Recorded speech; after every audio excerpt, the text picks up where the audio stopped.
Today on First Cup, I'm going to tell you a little bit about the really big day coming up. We're going to celebrate a Japanese anniversary, and we'll talk about fear and whatever else you all show up with. So stick around. Going in 15. Got my coffee, got more coffee, got a towel in case I spill coffee, got my phone, got this, and got you. 3, 2, 1. Good morning, everybody, and welcome. Today is Tuesday. It is December 14th, 2021. I don't know why that was hard. My name is Jeremy, and this is my first cup of coffee.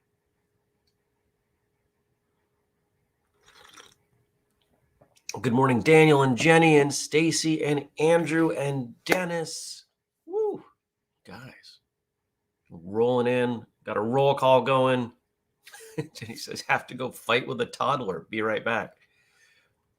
Does anybody remember the very early days of Facebook? Maybe you weren't on Facebook then, but 15 or so years ago, one of Facebook's big things was apps. They had apps in Facebook, and most of them were ridiculous. The one that they had built in that I think was kind of like a proof of concept was called Poke.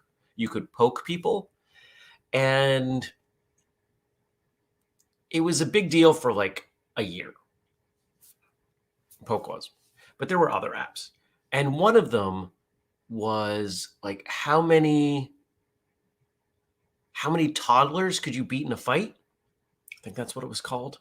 And the whole you would enter information about yourself, and they would tell you, oh, you could beat 27 toddlers in a fight. It's good times. Good morning, Frank. Good morning, Andy. Andy, I appreciate you. You show up and then and say, I gotta go. But you're here for what you can be here for. Do what you can with what you have where you're at. I mean, it's the perfect embodiment of that. Thank you. Well, Monday, my insane day of many, many, many meetings is over. And I survived. And I think they went okay. Managed to do some work in between for some people. My 3 trial seminars, my three seminars hosted by friends, we'll say, are scheduled. I'm very excited. They will all be done by the end of January. So there's a list going of people who want me to come teach a seminar at their school. Email me, jeremy@whistlekick.com. I'll get you on the list. When it's time to start scheduling, I will reach out. That won't be very long. It'll be in the next week or two. Certainly by the end of the year, because we're going to get shirts made up. And I want to get everybody's name on the shirt. It's going to be fun. Sneezy remembers, and I certainly poked people. Hell, I'm old enough to remember slapping people with a fish on IRC.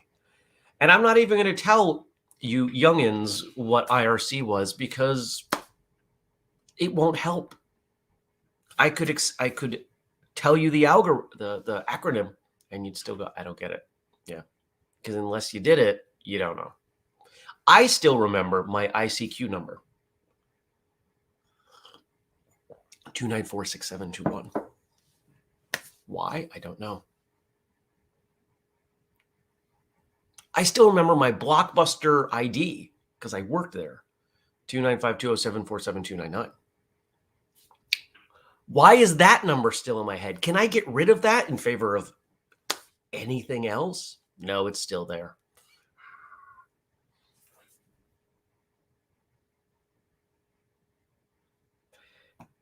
Daniel's giving a bit of a testimonial for the book, for 12 Months to Health. Not a question, but just an update to share with my friends. Starting my day with water has helped me keep drinking it throughout the day. This in turn has meant I've cut out eating all the crap I filled my day with. Long story short, day 14, 9 pounds, weight loss, and feeling good. Wow. That's pretty awesome. Thank you. Thank you for sharing that. Thanks for giving it a try. Thanks for trusting me enough to try such a simple recommendation. I'm done looking for complicated things. The world does not work well with complicated things. I can come up with a complex algorithm. Let's do this craziness, and it makes sense and it works, but I can't get other people to buy in or do their part or whatever, and it falls apart. The more complex the system is, the easier it is to bring down. The simpler something is, the easier it is to maintain it, to sustain it. Like that really simple first act that we start the book with. It doesn't get any simpler than that. So, yeah. Dennis still has his Blockbuster card. Kelly remembers her old Taekwondo school phone number. And people are cheering Daniel on in the chat. In case you don't know, we have a group related to that book, 12 Months to Health, where we talk a little bit about it, offer some kind of sideline support. And my expectation as we get deeper and deeper in, it'll become more mutually supportive. There are a few hundred people in there. It's kind of cool. The book's doing well, and I'm really thankful. Other things that happened yesterday. I wanted to show you guys this because I'm kind of proud of this. So I've told some of you, well, I've talked about it on the show, that I've been practicing with firearms. And there's an instructor, and he's really nice, and he's a pretty good teacher. But I don't think he's used to people being as good of a student as I am. And what I mean is, I'm just kind of doing the martial arts thing. Like, you tell me what to do, and I will do my best to do it, and then you correct me. Well, but what do you want to learn? I want to learn everything. And I think it's thrown him for a loop, but we're getting better. He's finally understanding, and I've told him multiple times, I'm putting myself in your hands. I want to learn as much as I can. You tell me what to do. Go this way.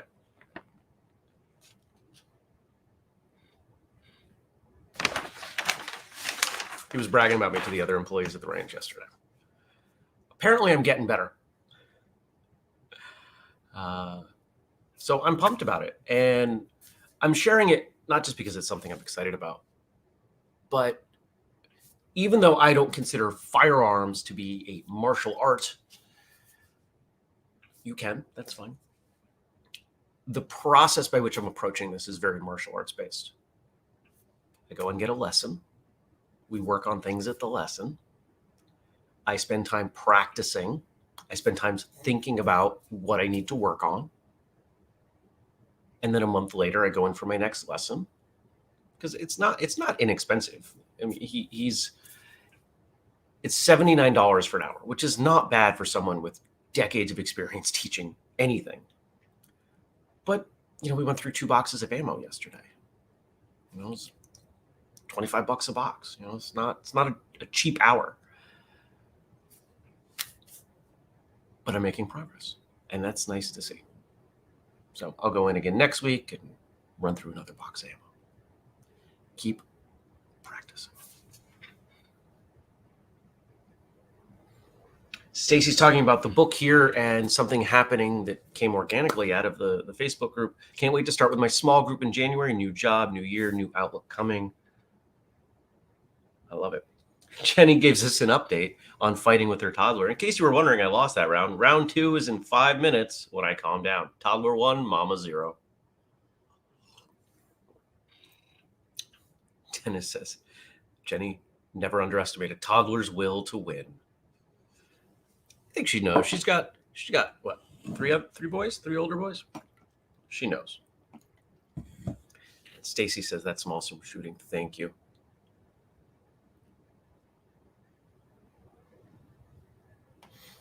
Daniel says 60. He's doing the conversion, which I appreciate. 60 pounds an hour for 1-to-1 lesson seems on the pricey end, but I guess it's not really. If you were to hire any professional with decades of experience to come fix your plumbing, fix your electrical, to provide that service, I see nothing different in that skill set in terms of value than 1-to-1 instruction. And it's something that I've worked with martial arts clients on. What do you charge for private lessons? Oh, like $30 an hour. That's too cheap. You've been doing this for 20 years. That's way too cheap. You got to look at it that way. You got to value your time. And we have to value other people's time.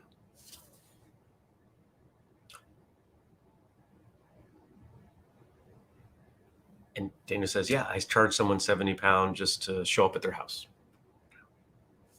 So what's that? 89, 90 bucks. Sounds about right. My default rate for IT consulting right now is 95 an hour, which is cheap. For what? As long as I've been doing what I do, it's cheap. Oh, by the way, speaking of IT, I'm curious if it looks any better. So as I told you, I made a bunch of upgrades to the network. Things look pretty good. And one of the things that I did is the laptop's now wired for the show. Doesn't have to be, but I've got a cable run across. And the speed testing I did on it yesterday and the day before was pretty solid. So I can't tell. The camera looks good on my end, but hopefully it looks good on your end. If it doesn't, I don't know what else I could do. I'm running out of ways to make this thing better.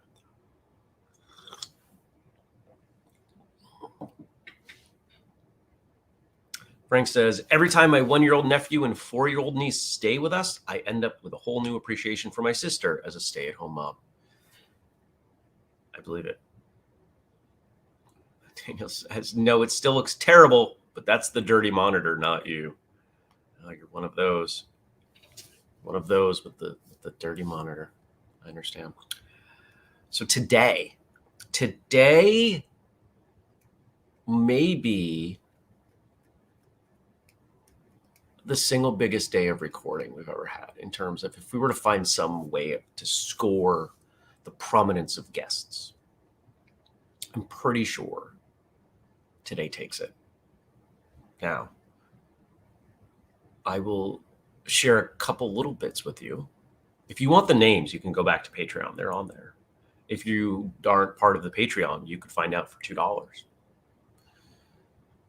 So first up, I've got, let's see, 11, 9, not 9. That's not the 9. The 11. I think it's the 11 o'clock slot.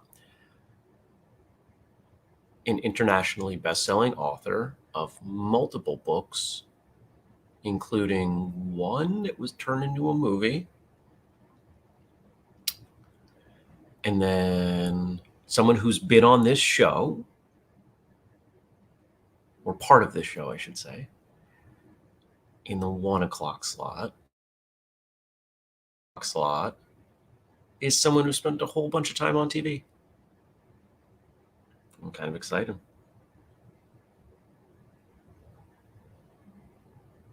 And I'm getting a bunch of good morning, Eric, and a bunch of good luck. And Stacy says, so excited for you. And for those of you who haven't put these pieces together, the author is a direct result of Stacy. For those of you out there who say, oh, it would be really cool if so-and-so would come on the show, you can help that. You can reach out to them. You can talk to them. You can talk to Andrew and I about how you could be helpful. There's some big name out there. We're not going to say no. So I'm pumped. Here's the second hint. There are 3 books that have changed my life. This author wrote one of them. For real. Only 3 books that changed my life. It's been on the calendar for you for months. Yeah, this is a long time coming, and I'm super excited. Daniel says, it is a massively full day of top-class guests. Who do you think is the #1 name you've had on the show ever? I think it depends on how you look at that. Do you look at it in terms of download numbers? Do you look at it in terms of general population that knows them? Or do you look at it in terms of martial artists who know them? Influence on the martial arts? Are we talking about Shannon Lee? Are we talking about Bill Wallace? Are we talking about Daniel Wu? Are we talking about, there was a point in time when Emily Beecham was one of the biggest names in the world and she came on our show. There's some other big ones coming. I don't know. But I think those are some pretty good names. I think a lot of people know Shannon Lee. I've told a few friends about the guests today, and not everybody knows these names. That's okay.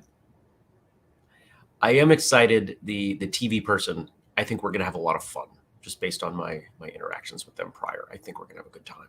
So I'm pumped for that. And the author, I can't imagine we won't have a good time. Oh, Andrew's suggesting Patrick McCarthy as an answer. And Cynthia Rothrock. Yeah, they're just...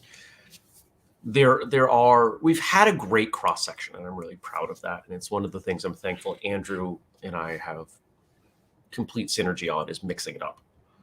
People from all over doing different things in different ways. I think that's really important to showcase.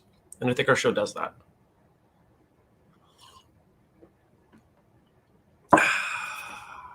Coffee's good.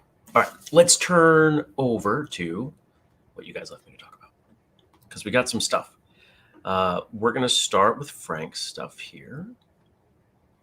Today is 47 Ronin Remembrance Day in Japan.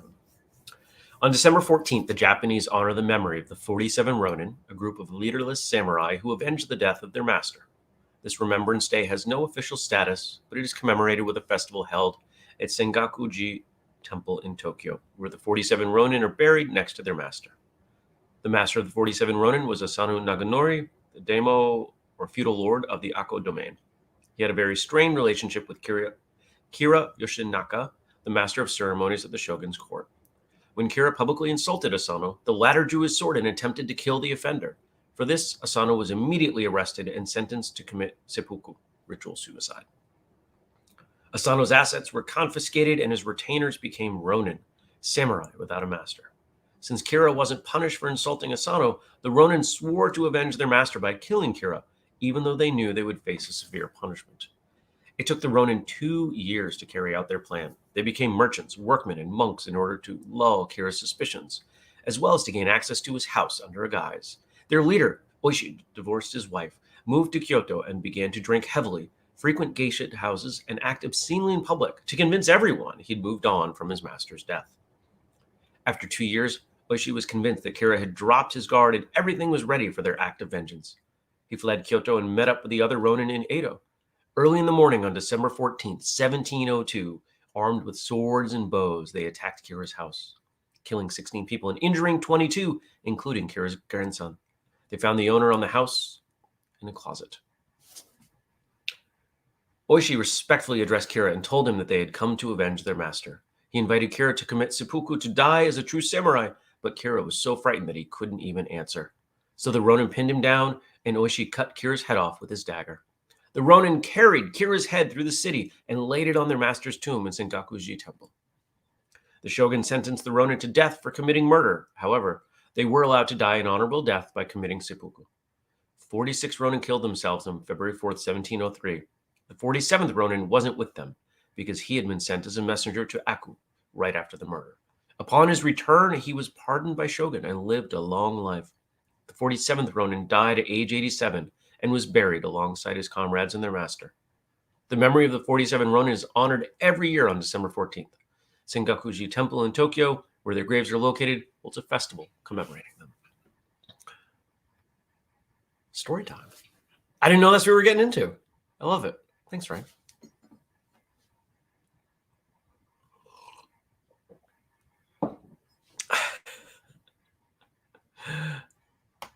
Update on Jenny's fight with her toddler.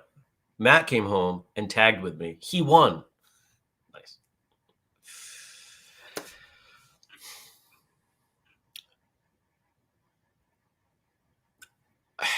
How do I say this?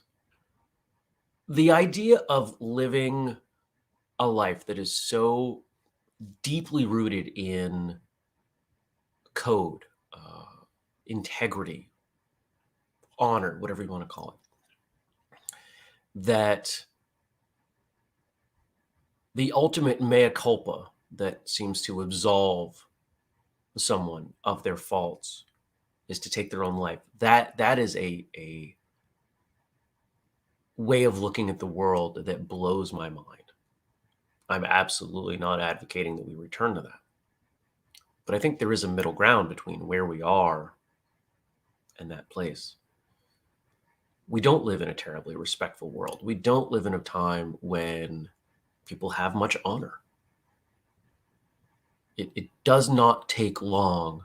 If you were to think about what is an honorable act, and just spend some time, most of you are watching this on Facebook. Take a look through your Facebook feed.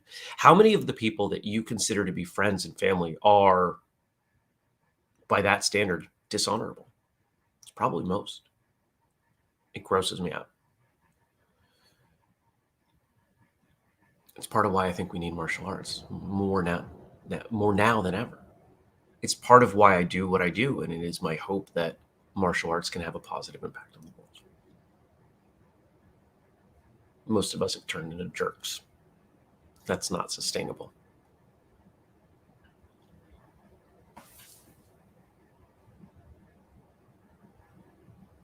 Stacy says, such a peaceful story to start the day. Actually cool to know the full story versus just the words. 47 Ronin. It's a movie, right? I haven't seen it, but there's a movie, right? All right. And Stacy offers a question, and we'll talk about this for a few minutes. I've accepted fear as part of life, specifically the fear of change. I've gone ahead despite the pounding in the heart that says, turn back, Erica Jong. And then she asks, how have you gotten past that voice inside that says, turn back, Jeremy? It's an important question, and it's a complicated answer. So it's a layered answer, I guess. I was brought up to have very high standards and believe I could accomplish anything. It is what I was told most of the time. And when I look at what I've done, I've been able to accomplish quite a few things, including things that many people said were not possible. You're not going to do that. You can't do that. That's not going to happen. You won't make that work, etc. Having that context, having that history helps.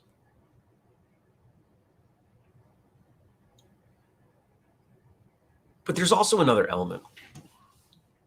In 2013, I took my first ever solo vacation. I was newly single. My grandparents had passed away. They left me enough money to buy this house and pay off my college loans and do a little bit else.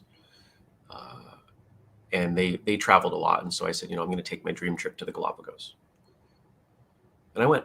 And I started looking at how to handle all this. And there was a voice in my head that said, just go.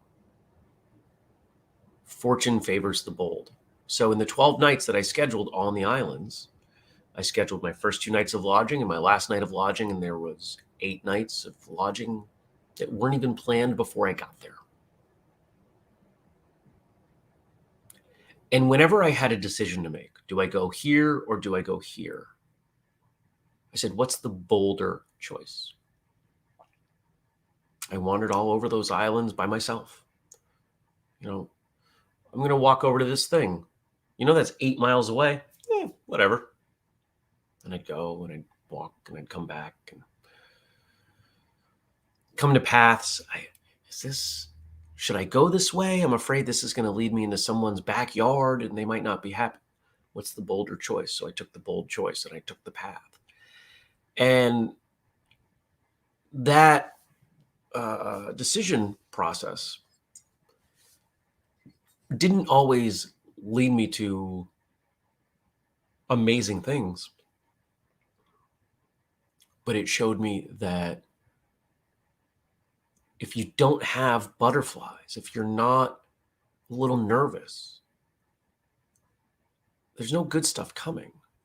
Think about your day-to-day life. Think about being safe. Think about mitigating all risk. Nobody looks back on their life and says, I'm glad I ate a turkey sandwich every day for lunch.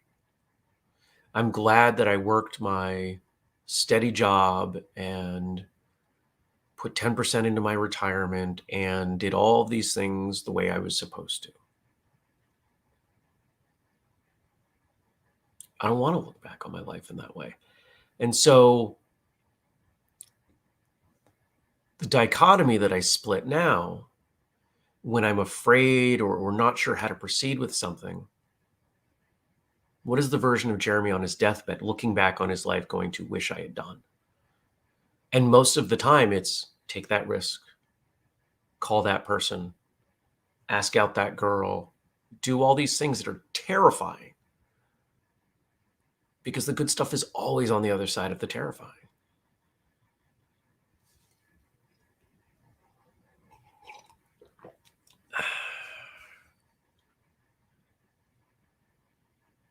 So I'm not saying it's easy, but it is simple.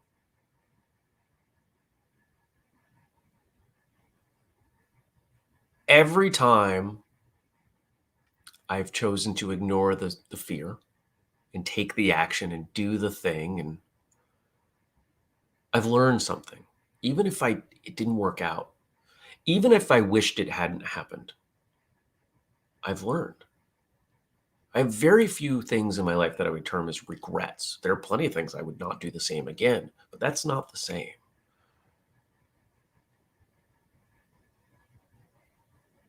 So that's the answer. That's my answer. You're welcome, Kelly. The things that I have done, the things that I am doing, the things I will continue to do will fly in the face of what other people say can be done. Because if you're not doing things that people say can't be done, then you're not moving the needle. If everyone, and this is discussed in the startup world, if everyone understands what you're trying to do, if they get it, if everybody's on board, you're probably not thinking big enough. If my mission with whistlekick truly is to change the world with martial arts, I'm never going to do that within the constructs that the average person, martial artist or non, thinks makes sense. We have the biggest traditional martial arts podcast in the world. And when we launched the show, even most of my friends weren't watching, listening. To be honest, most of the people who consider themselves my friends aren't listening now. That's not the point.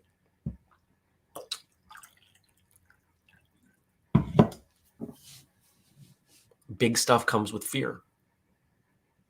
Whether it's a black belt test or your first time teaching a particular group of people, or starting a new job, or.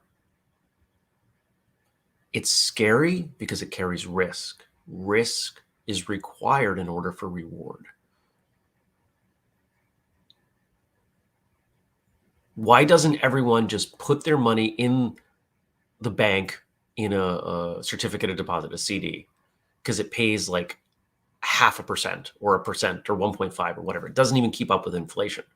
That's the safe way to store your money. The safe way to store your money actually costs you money. The stock market is risky, but it carries the opportunity for reward, right? Fear is a requirement to reward. So you just got to get comfortable with it, or at least accept that it's part of the process.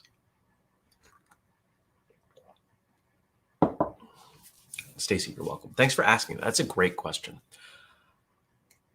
I'll talk about philosophical sort of stuff like this any day of the week. So don't be afraid to ask. Don't be afraid to ask for advice. You guys remember that like 100, 150 episode string where of Martial Arts Radio, where I think we had like 4 or 5 therapy episodes? People were reaching out to me saying, hey, this is happening. What do you think? Oh, I think you should come on the show and talk about it. And I'm like, oh, okay. Did that with a few people. It was fun. All right. Hopefully you guys checked out yesterday's episode. So a few things to remember. Every weekday, 6:30 a.m. And by the way, whether you're watching or listening now, later, thank you. I appreciate you for joining us.